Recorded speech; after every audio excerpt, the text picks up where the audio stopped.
اب دو مثالیں اللہ تعالیٰ نے بیان کی ہیں بڑی مزیدار منافقین کے بارے میں. پہلی مثال سنیں. مثلہم کمثل الذی استوقد نارا، ان کی مثال اس طرح ہے جیسے کوئی شخص آگ روشن کرے. فلما اضاءت ما حولہ، اور جب ہر چیز روشن ہو جائے اس آگ کی وجہ سے جتنی اس ماحول میں ارد گرد ہے. ذہب اللہ بنورہم، اللہ تعالیٰ ان کی آنکھوں کا نور ہی لے جائے. وترکہم فی ظلمات لا یبصرون، اور ان کو اس گھپ اندھیرے میں رہنے دے جہاں ان کو کچھ سجھائی نہ دے. صم بکم عمی فہم لا یرجعون، پھر وہ ایسے لوگ گونگے ہیں، اندھے ہیں اور بہرے ہیں. صم بہرے ہیں، بکم گونگے ہیں، عمی اندھے ہیں، فہم لا یرجعون یہ واپس نہیں پلٹ سکتے. یہ مثال ایسے دی کہ پرانے زمانے میں لوگ جنگلوں کا سفر کرتے تھے نا، بڑی مشکل سے لکڑیاں جمع کرتے تھے، رات کے وقت روشنی جلاتے تھے تاکہ کوئی جنگلی جانور حملہ آور نہ ہو.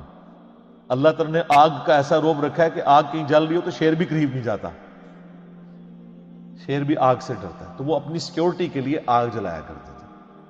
یا سردیوں کا موسم ہے تو وہ اس سے ہیٹ حاصل کرے، پلس روشنی بھی مل جاتی تھی، اس میں الیکٹریسٹی تو نہیں تھی، تو اسی روشنی میں اپنے باقی کام کر لیتے تھے، کھانا پکانے کا یہ وہ. تو اللہ تعالیٰ فرماتا ہے ان کی مثال اسی طریقے سے ہے کہ اتنی محنت کے ساتھ ایک جنگل میں کوئی آگ جمع کرے، روشنی بھی ہو جائے، سب کچھ نظر آنا شروع ہو جائے، اور عین اس وقت میں اس روشنی سے نفع اٹھانے والے لوگوں کی بینائی ختم ہو جائے، ان کی بصارت چلی جائے، ان کی سننے کی صلاحیت چلی جائے، اندھے ہو جائیں، بہرے ہو جائیں، گونگے ہو جائیں. تو کتنے بدبخت ہیں کہ اب ہر فیسلٹی سامنے موجود تھی، اس سے نفع اٹھانے کی بجائے ان کی اپنی ساری کوالٹیز جاتی رہی. یہی ہوا ہے منافقین کے ساتھ کہ اللہ تعالیٰ نے محمد رسول اللہ صلی اللہ علیہ وآلہ وسلم کے ذریعے توحید کی شمع روشن کی. بالکل جب ہر چیز واضح نظر آ گئی کہ یہ وہی پیغمبر ہے جن کی نشانیاں تورات اور انجیل کے اندر موجود ہیں، اور عین جب ٹائم آیا کہ یہی یہودی جو تڑی لگایا کرتے تھے اوس اور خزرج کو، یہ اسلام قبول کرتے، عین ٹائم پہ انہوں نے انکار کیا اور اللہ کے عذاب کا کوڑا ان پہ برسا کہ ان کی آنکھوں کی بینائی چلی گئی. اب محمد رسول اللہ صلی اللہ علیہ وآلہ وسلم ایک روشنی کا مینار سامنے موجود ہے، لیکن یہ اتنے بدبخت ہیں کہ ان کی بینائی جا چکی ہے، ان کو دیکھ کے بھی اب ایمان قبول نہیں کریں گے. وہ جو میں نے پہلے آیات پڑھی تھی، وَلَوْ أَنَّنَا نَزَّلْنَا إِلَيْهِمُ الْمَلَائِكَةَ. سر یہ کوئی اللہ تعالیٰ کا تعارف ہوا ہے آپ لوگوں کو؟ یہ کون سا خدا ہے؟ اور یہ پہلے صفحے پہ ہے. یہ نہیں ہے کہ کوئی 50 صفحے پڑھنے تو بعد کہتے ہیں پہلے میٹھی میٹھی باتیں کریں نا پھر کڑوی باتیں کریں. نہ، میٹھی باتوں سے کبھی بات سمجھ نہیں آتی ہے. دوسری مثال، او کصیب من السماء فیہ ظلمات ورعد، یا پھر ان کی مثال ایسی ہے کہ آسمان سے بادلوں سے می برس رہا ہو، بڑی تیز بارش ہو رہی ہو. فیہ ظلمات ورعد وبرق، اور اس بارش کے موسم کے اندر اندھیرا بھی چھایا ہوا ہو کالے بادلوں کی وجہ سے، اور گرج بھی ہو اور بجلی بھی چمک رہی ہو، یعنی ایک طوفانی موسم ہو. یجعلون اصابعہم فی آذانہم من الصواعق حذر الموت، اور ٹھونستے ہیں یہ لوگ اپنی انگلیاں اپنے کانوں میں کڑک کے باعث موت کے ڈر سے. واللہ محیط بالکافرین، حالانکہ اللہ ایسے کافروں کو گھیرے ہوئے ہیں. یکاد البرق یخطف ابصارہم، قریب ہے کہ بجلی اچک لے ان کی بینائی کو. کلما اضاء لہم مشوا فیہ، جب کبھی وہ بجلی چمکتی ہے تو اس بجلی کی چمک کی وجہ سے وہ روشنی جو آتی ہے اس روشنی میں چلنا شروع کر دیتے ہیں، کیونکہ گپ اندھیرا ہے کالے بادلوں کی وجہ سے، دن کے وقت بھی ہو جاتا ہے رات کے وقت بھی، اس روشنی کے سے تھوڑا سا راستہ نظر آتا ہے تو چلنا شروع کرتے ہیں. وَإِذَا أَظْلَمَ، اور جب وہ اس پہ اندھیرا چاہتا ہے، علیہم، اس پر، ان پر، قاموا، تو کھڑے ہو جاتے ہیں. وَلَوْ شَاءَ اللَّهُ لَذَهَبَ بِسَمْعِهِمْ وَأَبْصَارِهِمْ، اور اگر اللہ چاہتا تو ان کی سماعت بھی لے جاتا اور ان کی بصارت بھی، کانوں اور آنکھوں سے انہیں محروم کر دیتا. ان اللہ علی کل شیء قدیر، بے شک اللہ تعالی ہر چیز کے اوپر قدرت رکھتا ہے. یہ بڑی امپورٹنٹ مثال ہے. اللہ تعالیٰ نے مثال دی ہے کہ منافقین جو ہے نا وہ دین پہ کنارے کنارے چلتے ہیں. سورہ حج میں بھی آیت ہے کہ یہ کنارے کنارے چلتے ہیں. جس طرح آج کل مسلمانوں کی اکثریت، اگر کوئی نوجوان بچہ دین کے اوپر چلنا شروع کرتا ہے وہ کہتے ہیں یار کیا تو نے جوانی میں روگ لگا لیا ہے، داڑھی رکھنی کو ضروری ہے، بس اپنی چپ کر کے نماز پڑھو. جو تھوڑے اور لبرل ہیں وہ کہتے ہیں نماز ہی پڑھنی ہے نا گھر ہی پڑھ لو. کیوں فنیٹک بن رہے ہو؟ حالات و واقعات جب فیور میں ہو تو سب ٹھیک، جیسے ہی مشکل آئے تو ساتھ ہی وضو ٹوٹ گیا. تو منافقین کے بارے میں بھی اللہ تعالیٰ ہمارے ان کی مثال ایسی ہے کہ یہ اللہ تعالیٰ کی طرف سے میہ برس رہا ہے، اللہ کی رحمت کا، نبی علیہ السلام کی موجودگی ہے، اللہ کی طرف سے وحی آسمان سے نازل ہو رہی ہے. لیکن یہ وحی خالی وحی نہیں آ رہی ہے، اس کے ساتھ پھر جہاد کی اور قتال کی تکلیفیں بھی جڑی ہوئی ہیں، معاشرے کی جو پابندیاں وہ بھی جڑی ہوئی ہیں. باپ کو بیٹے سے الگ ہونا پڑے گا، بھائی کو بھائی سے الگ ہونا پڑے گا.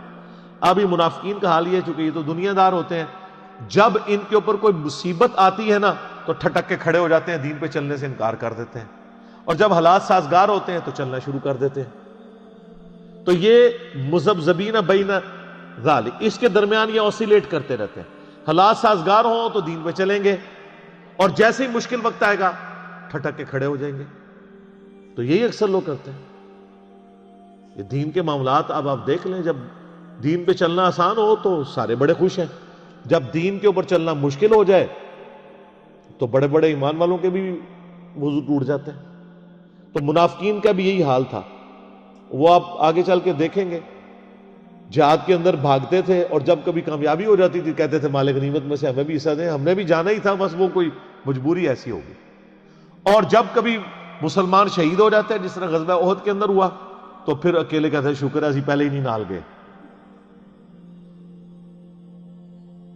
یہ سیم کریکٹر آج بھی مسلمانوں کے اندر موجود ہے، دین پہ کنارے کنارے. اور اس میں معذرت کے ساتھ سب سے بڑے مجرم ہمارے ماں باپ ہیں، اور ان کے ماں باپ، اور ان کے ماں باپ جنہوں نے ہمیں بابوں کا دین دیا، کتابوں کا دین نہیں بتایا. اور اس سے بڑے مجرم آج کل کے وہ وائزین ہیں جو آپ کو یہ کہانیاں کراتے ہیں کہ آپ دین پہ چلیں تو انشاءاللہ سارے مسئلے حل ہو جائیں گے. سر یہ قرآن کی کس آیت میں لکھا ہوا ہے دین پہ چلنے سے آپ کے سارے مسئلے حل ہو جائیں گے؟ تو صحابہ کرام کے تو مسئلے کوئی نہیں حل ہوئے، ان کو تو جنگوں کی تکلیفوں سے گزرنا پڑا.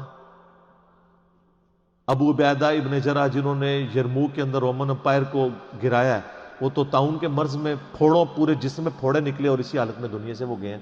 ان کی تو تکلیفیں کوئی نہیں، ان کو دعائیں نہیں آتی تھی، ان کو وظیفے نہیں آتے تھے. اللہ کے محبوب صلی اللہ علیہ وآلہ وسلم کو اپنی 3 جوان بیٹیاں اپنی زندگی میں دفنانی پڑی. چوتھی کے بارے میں بتا دیا گیا یہ بھی آپ کی وفات کے 6 مہینے کے بعد فوت ہو جائے گی. 4 بیٹے بچپن میں فوت ہو گئے، 2 بیٹیوں کو ایک ہی دن طلاق ہو گئی. تو اللہ کے نبی کی مشکلات کیا دنیاوی آسان ہو گئی تھی؟ صحابہ کرام کی دنیا میں کیا تکلیف آسان ہو گئی تھی؟ تکلیف جھیلنا آسان ہوگا، تکلیفیں کو نہیں ختم ہونی. ایک کنو کاٹ لو گا، وہ آسان اس لیے ہو جائے گا ان اللہ مع الصابرین، اللہ آپ کو صبر کی توفیق دے دے. بس تکلیفیں دور کوئی نہیں ہونی. یہ آپ کو کہانیاں کرا رہے ہیں لوگ، پھر لوگ جہاں رابطہ کرتے ہیں وہ جی جناب جب سے دین پہ چلے ہیں کاروبار خراب ہو گیا.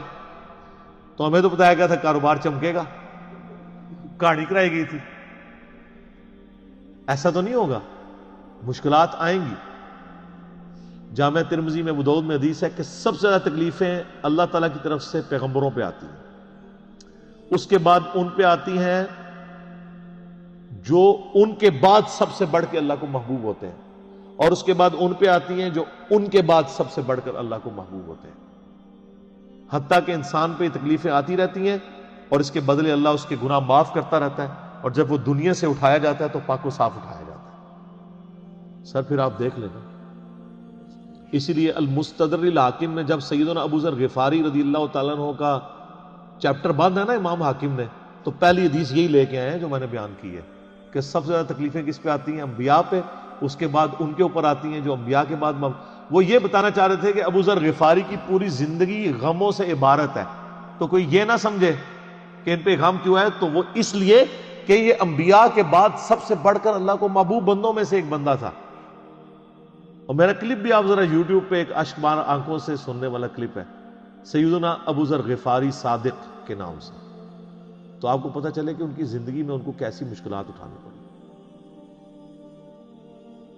تو تکلیفیں جڑی ہوئی ہیں، ان کی تکلیفیں تو کوئی دور نہیں ہوئی. سیدنا ابو ذر غفاری رضی اللہ تعالیٰ عنہ کی، ان اللہ علی کل شیء قدیر، بے شک اللہ تعالی ہر چیز پر قدرت رکھتا ہے. اللہ کی قدرت یہ بھی ہے کہ کسی کو زبردستی ہدایت دے دے، لیکن اس نے فیصلہ یہی طے کیا کہ جو کوشش کرے گا نا، پہلی کوشش آپ نے کرنی ہے. انا ہدیناہ السبیل اما شاکرا و اما کفورا، ہم نے راستہ ہدایت کا واضح کر دیا، اب تمہاری مرضی ہے، چاہے تو شکر گزاری کی روش اختیار کرو، خواہ نہ شکری کی. اللہ نے زبردستی ہدایت کوئی نہیں دینی، یہ اس کی ضد ہے. اس نے اپنا رول ہی ایسا رکھا.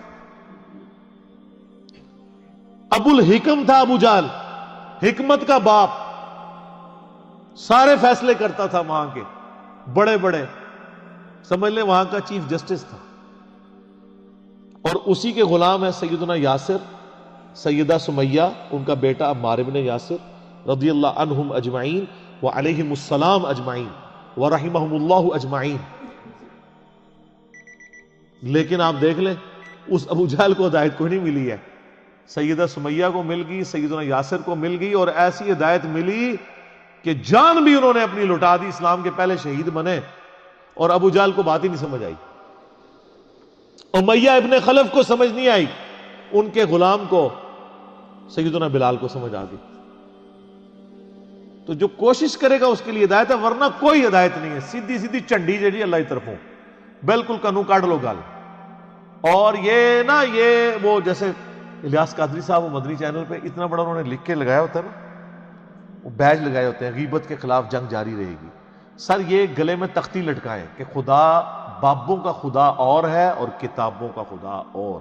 یہ تختیاں جو ہے نا آپ کے گلوں میں لٹکی ہونی چاہیے، اس کے بیج بنائیں، یہ اپنے گھروں کے باہر لکھ کے لگائیں. میں تو کہتا ہوں مسجدوں کے باہر یہ لکھ کے لگائیں، کتابوں کا خدا اور ہے اور بابوں کا خدا اور، تاکہ لوگوں کو پتہ چلے.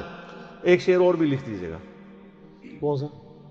نہ میں وابی نہ میں بابی، میں ہوں مسلم علمی کتابی. اور یہ علمی کتابی ہے، سورہ احقاف کی آیت نمبر 4 ہے، ایتونی بکتاب من قبل ھذا او اثارۃ من علم ان کنتم صادقین. نبی فرماؤ اگر تم قرآن کو نہیں مانتے، اس قرآن سے پہلے جو کتابیں نازل ہوئی ہیں یا کوئی علم کے آثار آئے ہیں تو اس سے بات کر لو. علم اور کتاب دونوں آئے ہیں، علمی کتابی بھی قرآن میں موجود ہے. ٹھیک ہے جی. اللہ تعالیٰ سے دعا ہے جو حق بات میں نے کہی اللہ تعالیٰ ہمارے دلوں میں راسخ فرمائے. اگر جذبات میں میرے منہ سے کوئی غلط بات نکل گئی، اللہ تعالیٰ ہمارے دلوں سے محو کر دے، ہمیں معاف بھی کر دے، ہمیں کتاب و سنت کی تعلیمات پر عمل کر کے دوسرے بھائیوں تک پہنچانے کی توفیق عطا فرمائے. اللہم صلی علی محمد وعلی آل محمد کما صلیت علی ابراہیم وعلی آل ابراہیم انک حمید مجید. اللہم بارک علی محمد وعلی آل محمد کما بارکت علی ابراہیم وعلی آل ابراہیم انک حمید مجید. سبحانک اللہم وبحمدک اشہد ان لا الہ الا انت استغفرک واتوب الیک وما علینا الا البلاغ المبین. جزاکم اللہ خیرا.